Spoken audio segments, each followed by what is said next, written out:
നമസ്കാരം സുഹൃത്തുക്കളെ, ഇന്നിതാ പുതിയ ഒരു സെറ്റപ്പ് ദോശയാണ് വന്നിരിക്കുന്നത്.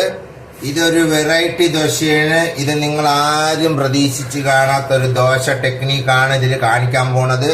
ഇതുവരെ ലോക രാഷ്ട്രങ്ങൾ, ലോകത്ത് ആരും ഒരു ഷെഫോ കുക്കോ ഒരു വീട്ടമ്മ പോലും ട്രൈ ചെയ്യാത്ത ഒരു ദോശ ടെക്നീക്കാണ് ഇതിൽ കാണിക്കാൻ പോണത് കേട്ടോ.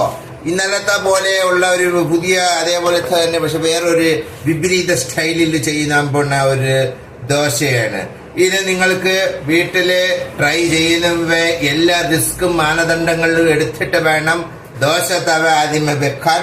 തവ ചൂടായി എല്ലാം കഴിഞ്ഞു, എണ്ണ വേണമെങ്കിൽ ഒന്നുകൂടെ പുരട്ടി കാണിച്ചു തരാം. ഡൗട്ടിന് വേണ്ടി നല്ലപോലെ തിളങ്ങണുണ്ടോ, ഷൈനിങ് ഉണ്ടോ എന്ന് നോക്കിക്കോണം കേട്ടോ. എണ്ണ നല്ലപോലെ എടുക്കണം. എള്ളെണ്ണ തന്നെ എടുത്താലും കുഴപ്പമൊന്നുമില്ല. അങ്ങനെ ദോശ ഒഴിക്കാൻ പോയാണ്. ദോശമാവാണ്, അരിമാവും ഉഴുന്നും കൂടെ ചേർത്തുണ്ടാക്കി